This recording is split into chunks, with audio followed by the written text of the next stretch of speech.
can you set the scene for us on Saturday night and what happened at Annie's home? Yeah, Megan, it kind of came out of nowhere. I was over at Nancy's house, which is about 10 minutes away, and I got a call like something's going down at Annie's house. So I raced over here. This is Annie's house behind me. And when I got here, there were three deputies that had just arrived. They have private security here. NBC hired private security, I'm told, and it seemed coordinated because the security guard just moved out of the way, let the three deputies in, and they had blue gloves on. They had some camera equipment that was in a case. They went inside and they were inside for 3 hours. They closed all the blinds. I could see them taking pictures. Yeah, there you go. Right. That's some of the stuff they brought out. I could see them taking pictures in the garage. You could see a flash from a camera, and then you could see them move throughout the house to other parts of the house because you could see the flash from the camera coming from around the blinds. And it took about 3 hours? Yeah, they were inside for 3 hours, and then they packed up and they left. They didn't say a word. And NBC is reporting today that it was consensual, that I guess it was worked out with the family that they were going to show up, which really doesn't surprise me because, again, just it didn't seem, it seemed like they knew they were coming. The security guard moved out of the way. They knew how to get into the house. There's no one at the house right now, so they went in on their own, and it all seemed like very coordinated. Brian, where's the family? It's a good question. We don't know. They were here. Savannah was at this house early last week with her sister, her sister's husband, and Cameron was here also. And this is where they filmed the first video because we saw them bring the ring light and the tripod in. And somehow they left without anyone really noticing. And it's interesting, there were more security guards here specifically hired by NBC when Savannah was here. There were 3 security guards. And then when she left, now there's only 1 security guard just sort of keeping an eye on the house and, telling people to stay back. Well, it's interesting to watch NBC in the mornings on the Today Show to see what they're reporting on this case, because there's no question in my mind it will have been blessed by Savannah. There's zero doubt that they are asking her, are you comfortable with this? Are you okay? They would not want to upset her or report, get out ahead of their skis or go someplace where she didn't want it. And they were the ones who broke the news that the search of Annie's home was consensual as opposed to, via search warrant. So to me, I'm deducing, though I can't confirm it as an independent fact, that she doesn't want it looking like her sister or anybody living in that home, like the brother-in-law, are in any way in trouble. But that does not jive with Ashley Banfield's reporting about them considering Annie's husband, Tomas, and that he may, quote, be a prime suspect in this case. We're still investigating that too, Brian, and whether the brother-in-law is coming under the scrutiny of law enforcement. And all I can tell you is that I have reason to believe Ashley Banfield was onto something. I don't know that he did this, but I do believe her reporting that they are taking a very serious look at him. And he's been out of the picture. I mean, he has not been in any of the videos. Has he been seen at all, Brian? He hasn't been seen since I think it was Tuesday of last week. We got some photos of him outside the house here. He's very recognizable with this big beard. And he was outside with his wife, Savannah's sister, Annie, and they were in the car together. But it's now been almost a week. And something else interesting, you mentioned how they the authorities went and retrieved the surveillance video from the gas station and that they were looking for someone. That gas station is a Circle K, and it's right around the corner from Annie's house. It's not close to Nancy's house. It's right around the corner from Annie's house. And it's where it's positioned is where you would have to drive to go from Nancy's house to Annie's house, which I think is really interesting. It's literally like 1 minute away from here. Mm-hmm. Here's what I want to know. I want to know whether anybody's been asked to give and or has given a polygraph. Not a peep about that. Is that correct? No one's saying a word. Not a word. I interviewed yesterday a former homicide detective for Pima County who was there for 20 years and is now retired. And it's interesting what you were reporting in the beginning of your show. I mean, he says the same exact thing, that there's been so much turnover there, that it's a mess at the sheriff's office, and that most of the homicide detectives have like 2 years experience. And so he's concerned a lot of the veterans like him have left just because they've been upset with the department for different reasons. And there was a different third sheriff, and then another sheriff came back, and it's been a mess there. But he was telling me that in his 20 years there, they never once administered a polygraph. That wasn't something that they did as a sheriff's office ever, not even once. But Oh, no. yeah, I know. But I don't know if now that the FBI is involved, maybe they would be doing that.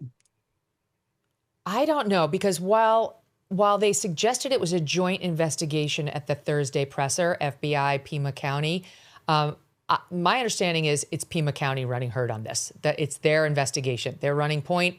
And so that may tell us some unfortunate things. Here's the other thing I want to know. The Sunday discovery that Nancy was missing allegedly came down to someone at her church noticing she wasn't there and calling the family, which then sent the family to Nancy's home, which led to the discovery of the crime scene, however it looked. They haven't really told us what was inside the home. The Daily Mail and you also, we talked about this last week, reporting that Nancy Guthrie was no longer attending the church that they said she was, and that in fact she'd been going virtual for the past 5 years since COVID. That she'd been participating in the live stream that this church offers, leading us to ask, how would anybody have noticed that she wasn't on the live stream? Because it's not like a Zoom where you can see people joining.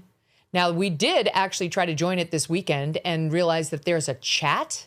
You can join a chat. So it is possible that somebody was in the chat. Look, maybe this is my own bias. The thought of my mom not only joining a live stream, who's 84, but actually then getting in the church chat during the mass and chatting, like it's an impossibility. Yeah. But maybe Nancy Guthrie was a lot more tech savvy than my 84-year-old mom could be. She had an Apple Watch. So I want to know whether the investigators have tracked down the alleged parishioner who's purported to have made the phone call. Brian, do we know whether that's happened? It hasn't happened from what we know. And that's been one of the strange things about this is we've all, me and then all of my other colleagues, we all talk about it out on the street. We've all been trying to figure out this church element. Everybody has been to the church. Everybody has talked to the pastor. And the pastor has said that she went to the church, but that she hasn't come back in person since COVID, that she goes virtually, and no one seems to know that she went to another church. And the church over the weekend at their service, the pastor talked about Nancy, and it appears that's the church she goes to. And what I thought was interesting, Megyn, is at the last press conference, the sheriff never brought up the church again. It's almost like he said that the first time right after this happened, but then no one ever talks about the church anymore. So I don't know, the sheriff made a lot of weird off the cuff remarks and mistakes. Like, I don't know if that's just something he said initially, and now there's another reason that the family was concerned that has nothing to do with the church. I just don't know. International disputes, inflation, rising national debt, digital currency. There's a never-ending list of reasons gold has risen over 700% in the last 20 years. And a never-ending list of reasons smart Americans diversify a portion of their savings into precious metals with Birch Gold Group. Gold can thrive during uncertainty, which is why it's a crucial part of a balanced strategy. It gives you peace of mind, given all the events that could impact the U.S. economy.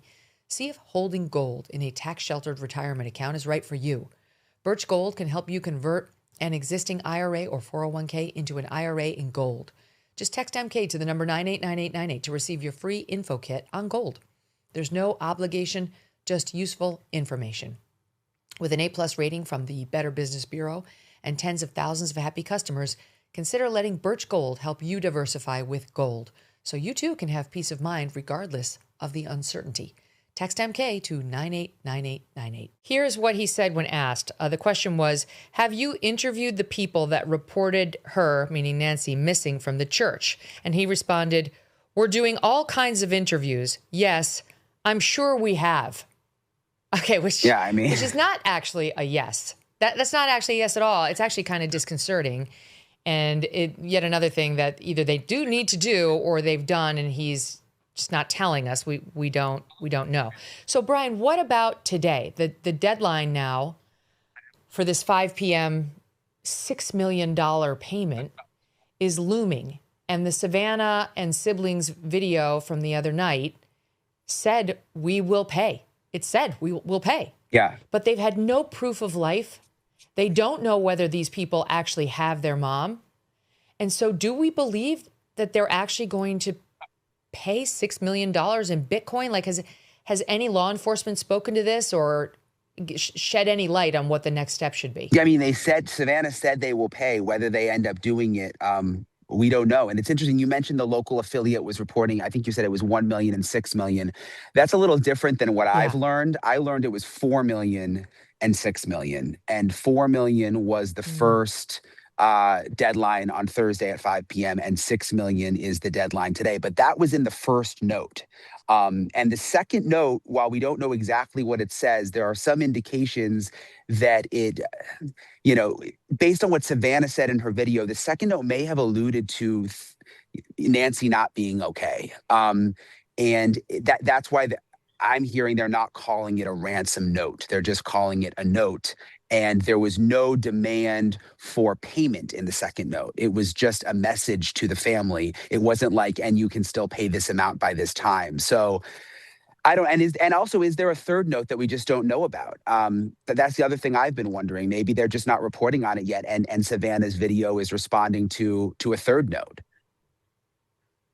I wonder the same, because some of the messaging is so like controlled and calculated. It almost seems like they're saying something they were. Can we watch the Savannah video one more time? Let's just watch it one more time. We received your message and we understand. We beg you now to return our mother to us so that we can celebrate with her. This is the only way we will have peace. This is very valuable to us, and we will pay. So, first of all, it's incredibly grim. They're all very grim-faced. There's nothing about their expressions that telegraphs they've gotten any sort of hopeful news. We understand, she said, we understand, in a sad, like, contemplative way. We beg you. She's begging them now, saying, give us our mother back so we can celebrate with her. Again, that word celebrate sticks out like a sore thumb, and it's the only way we'll have peace, which is another word associated with, I think, people who are, grieving, having a settlement of the grief, even if it's a sad settlement, but just a settlement, like what's happened and you can be at peace with it. To me, that's what she was telegraphing. But you're right, we don't know what was in the note. Wait, but Brian, the $4 million would make more sense to me than 4 and 6 makes more sense to me than 1 and 6. Because I have to tell you, I've had this conversation behind the scenes with a few different people. Let's face it, $1 million is not much for Savannah Guthrie. She can lose that easily and not really even feel it. So, like, if that were the initial demand, I think they would have just paid it. They would have just paid it on Thursday. $4 million is that's a lot more. Yeah, and I'm confident in my reporting. The person who I spoke to saw the note himself. So I'm sure it was 4 million and 6 million. And I can't remember if I talked to you about this last time, but the other thing that was in the first note that was so alarming to the FBI, there's two things. One, the location of the Apple Watch inside Nancy's room was very, very specific. And the other thing is they specifically referenced a damaged, smashed floodlight in the backyard, which has since been removed up on the back of Nancy's house, which is smashed. So those two things were spot on in the first note, which appears to be why they've been taking all of this so seriously. But Brian, don't you think, like, okay, so the floodlight is visible from the outside. People were crawling all over the property, and especially, Monday. I think the first notes came Tuesday. So you would have just had to see it on sometime Sunday or Monday. Or prior to that, potentially you could have seen it prior to that if you were a contractor taking advantage of the family's pain here and you'd been inside the house. You might know about that floodlight, and you might know where she keeps her Apple Watch at night. The thing that I can't get past is if I stole somebody and I needed to give proof of life so that I could get millions of dollars, I would ask that person questions that only that person would know the answers to. And I would put that information in my note. Like, information above all would be proof of life, not where, like, who would say where she keeps the Apple Watch or that a floodlight had been damaged as their, aha, it is I've got your person proof.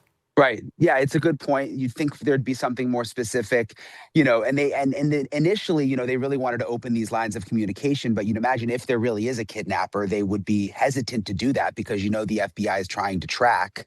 And I don't know if you knew this, Megyn, but we found out through the news director of KOLD, which is where both notes went, that it wasn't submitted through like an email. It came through a news tips form that you fill out on the website of, you know what I mean? Like you can fill out your name, subject. Both notes or just the second one? Both notes. That went to KOLD at least. I don't know if it's the same with TMZ. So I think that makes it harder to track. And they used, a scrambler for the IP address because it was different IP addresses both times.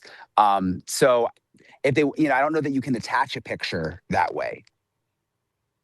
I know. And I don't even think you need a picture though. Like if somebody had a relative of yours or anybody or mine or anybody listening, we all know certain things they could ask the relative. Like if anybody who I know very well, a family member, needed to prove through a kidnapper that it was them, that they were with the kidnapper, they absolutely could do it with information, with references, with like family jokes. Like it would be easy. And so just the fact that this person has gone with something so weird, like an outside floodlight and the location of an apple, what is that? That proves to me you've been to the house and it looks like you've been in the house. But think of the number of contractors an 84-year-old has going through her home. You can do very little as an 84-year-old. She probably has somebody help her change her light bulbs. She definitely has somebody change her air filters. Her air conditioner goes on the fritz. Somebody comes in. The person who may have changed the roof recently, as the neighbor observed. It's like the list is so long. But now we're talking about somebody who's taking advantage of the family's pain and not necessarily the person who's causing it. Well, or is all this just a sideshow, Megyn? I mean, I've been thinking about this all weekend. Is all of this just something that the FBI has to look into and that Savannah and her family have to respond to because you put yourself in their shoes, just in case, how could you not? What if in the 1% chance it is true, you want to respond, you want to try, but is there a whole nother side of this investigation happening that, like you mentioned at the beginning, we just don't know about? I mean, them coming here to the house, at 9 o'clock at night on a Saturday out of nowhere. The only thing that I'm skeptical about that, though, is that it was these 3 sheriff's deputies who were just kind of like, I don't know. I mean, I saw the raid at Nancy's house. I shouldn't say raid, but I saw when the FBI team showed up, it was like insane. I mean, it was a full-on FBI. They were in their special outfits. They were in the fancy vans and the evidence unit, and the tape goes up, and it felt so organized. Here on Saturday night, it was just these 3 deputies. I mean, I hate to say this, but their cars were a little beat up, and they get out and they kind of wobble in. And if this was so serious here, why didn't the FBI come here? Like, there's a lot I can't figure out. Thanks so much for watching. If you like what you just saw, hit the subscribe button for more clips and full episodes.